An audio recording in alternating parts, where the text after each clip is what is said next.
What's up? I'm Dan Fredenberg, and this is another Chance Encounter. Hey, what's up? I'm Dan Fredenberg. I'm a commercial real estate guy. I'm from the internet.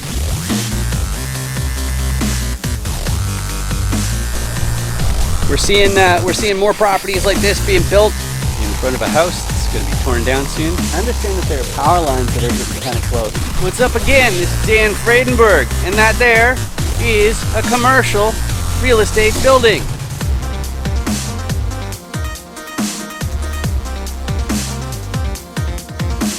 I'm joined today with Neil Cronkrite, not necessarily that Cronkrite. You know how it is. How you doing today, Neil?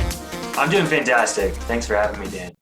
Oh, it's definitely my pleasure. And the good news, though, is that my very favorite audience member is here today. And why is my favorite audience member here today? Well, it's because it's a chance encounter where I interview commercial real estate investors, asking them, why are you doing this? And what exactly are you planning to do in this commercial deal? And if you want your own Dan Does Deals commercial roll die so you can effectively communicate on this topic of commercial real estate, just go to dandoesdeals.com. I don't ask for your email address or anything like that, which I really ought to do for marketing reasons, but I want you to be good at this stuff, and that's what we're up to. But before we get too excited about those fine details, Neil, can you please introduce yourself to the audience? Absolutely appreciate it, Dan. And I just want to lead with my karaoke songs. That's probably the best way to introduce someone. So it's a toss up between Blurry, Puddle of Mud, or I Want It That Way by the Backstreet Boys. So Okay. beyond that, I am Neil Cronkrite, live in Denver, Colorado, and I started investing in real estate not too long ago, just a couple of years ago, and just quickly grew tired of residential. I ran into a snafu where I was under contract on a property, but I couldn't appraise because it wasn't an income approach. Commercial real estate is an income approach. And so that really changed my mind. And that's the main motivation to move from residential to commercial real estate. And I'm excited to tell you more today. All right, awesome. So first, what we'll do is I always like to start off with the motivation piece.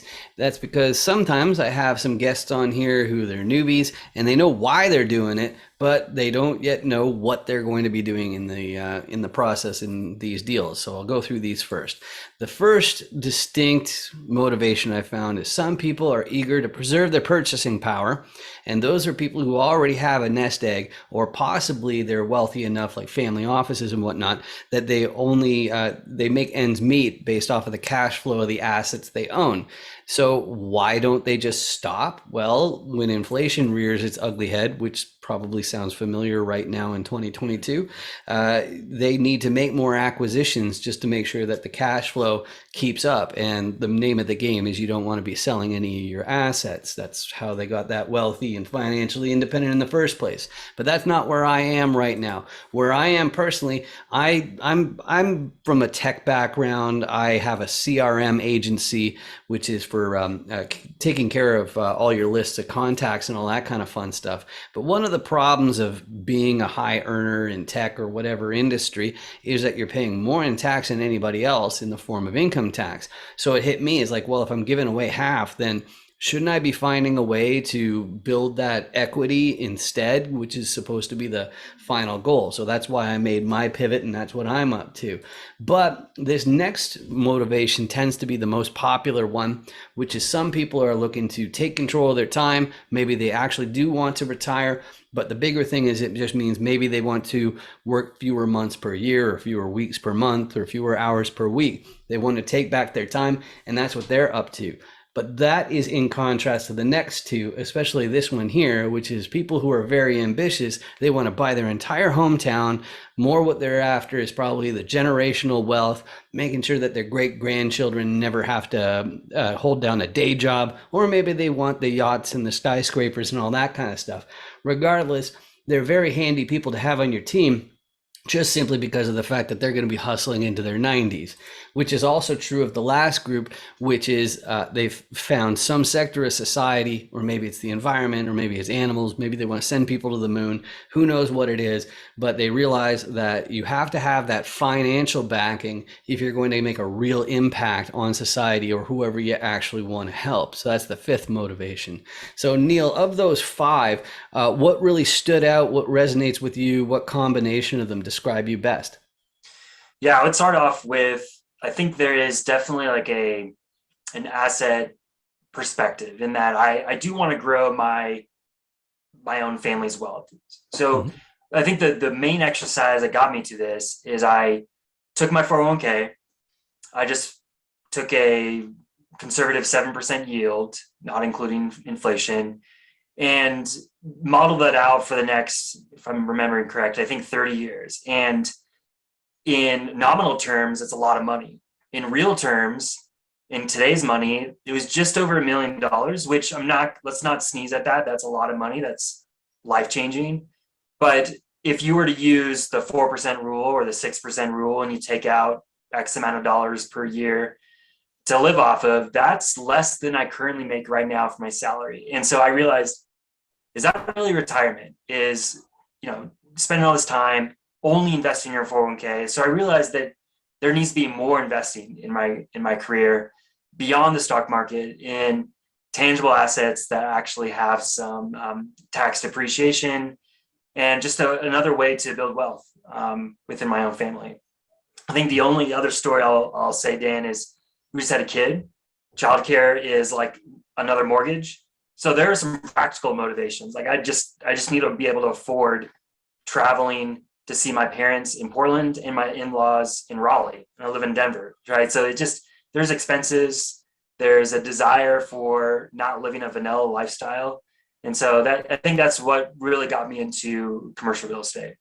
That's a fantastic answer. I really, really enjoy that.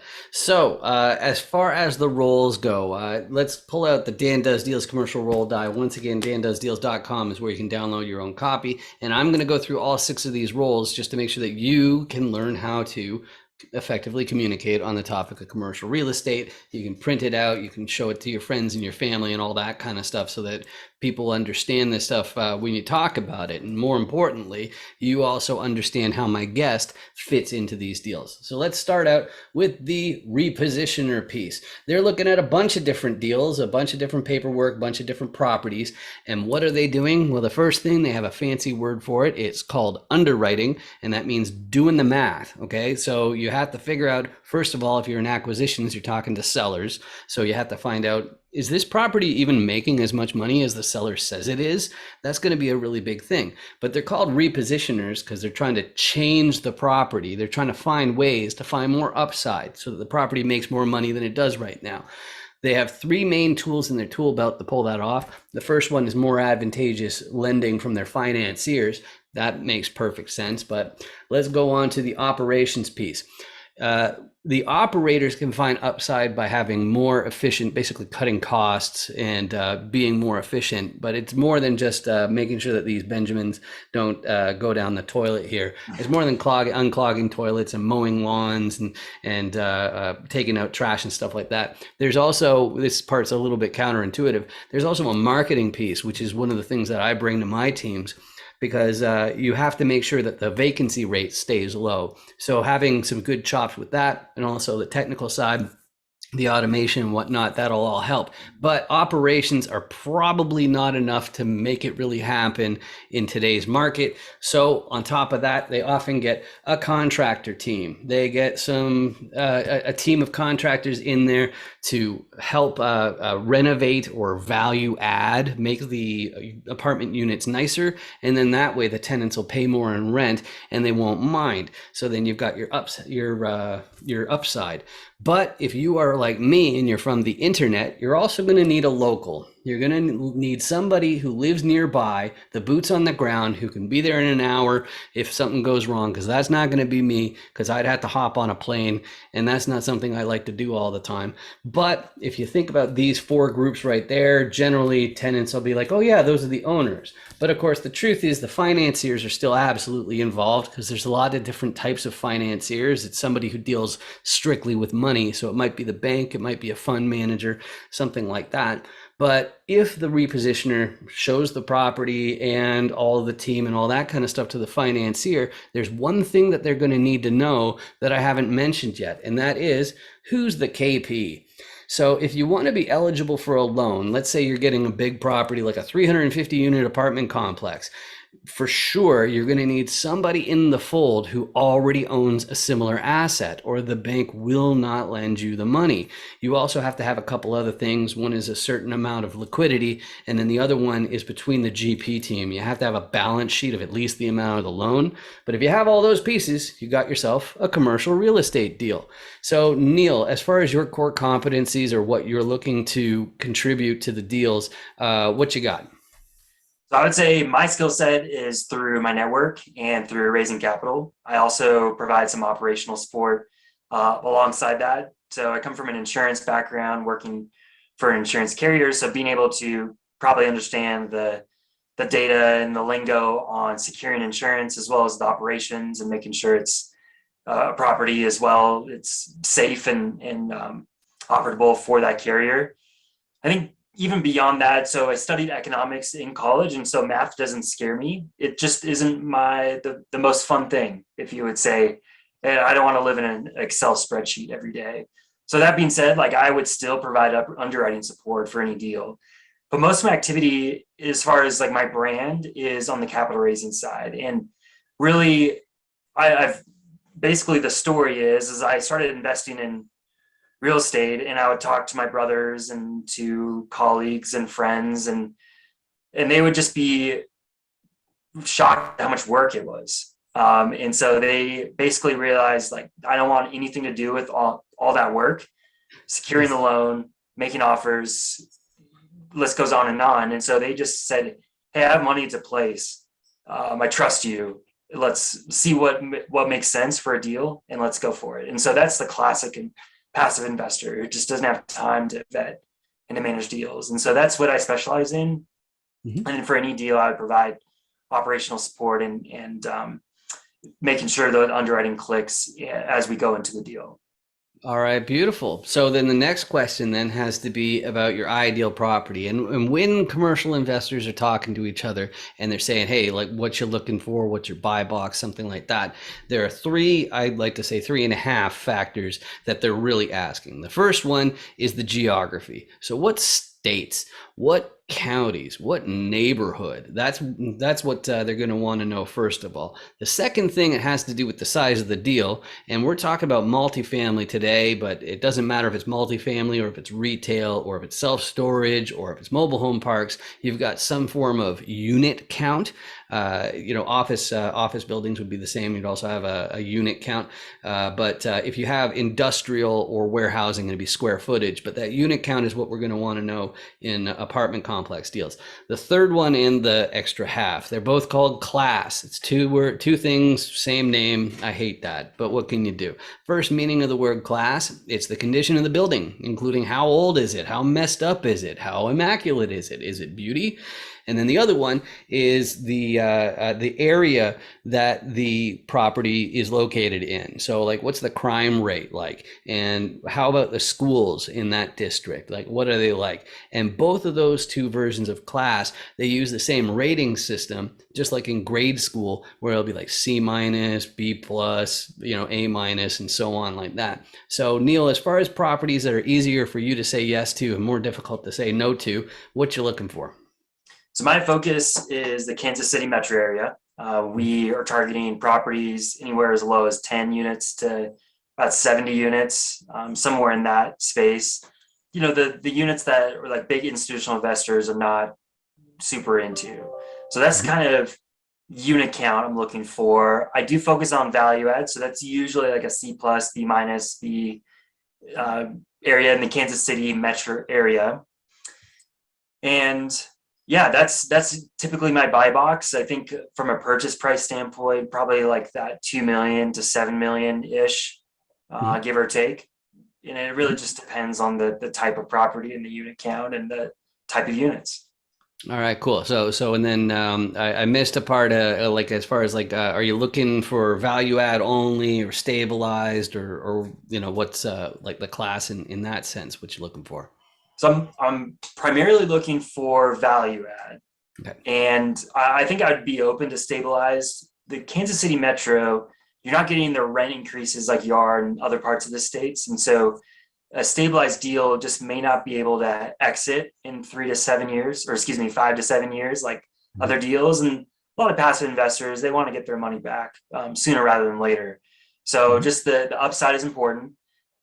Kansas City, though, doesn't have that equity pop that other metros have, whether call it luck or operations. And Mhm. so I'm just careful to make sure it is a value add so we have some opportunity to exit within that 5 year plan. All right, perfect. So then my next question, like that's the ideal property, and the next one has to do with the ideal person. And it's great. Like I find that commercial investors are so friendly, and they're always willing to give referrals, and that's because nobody is going to be all of the size of the die for any real substantial amount of time. But each of us are better equipped to help some people more than others. Me personally, I'm always on the lookout for the sponsors and KPs, and that's a factor of my marketing and tech background. You need to have some sort of foundation already for me to really be that rocket fuel that the business needs. Otherwise, it's just hard working and just grunting and not really needing the experience. So that's why I'm always looking for sponsors and KPs. A lot of people are looking for beginners. You were mentioning before that the financiers or people who are dealing mostly with money seem to be ideal for you. But who would you say you're best suited to help? So so for me to help, I think someone who is an expert in underwriting but doesn't have a network of passive investors or has yet to actually build an email list. So I think that's where I could provide some support. Is I'm still emerging as a capital raiser, and so providing that kind of support as well as other duties would be the perfect fit. And then vice versa, I'm looking for someone who, if the rent is 500, that they personally feel offended if someone wrote 505 down. Like that level of detail, I think I Mhm. need as a partner to make sure deals pencil and that the math holds true.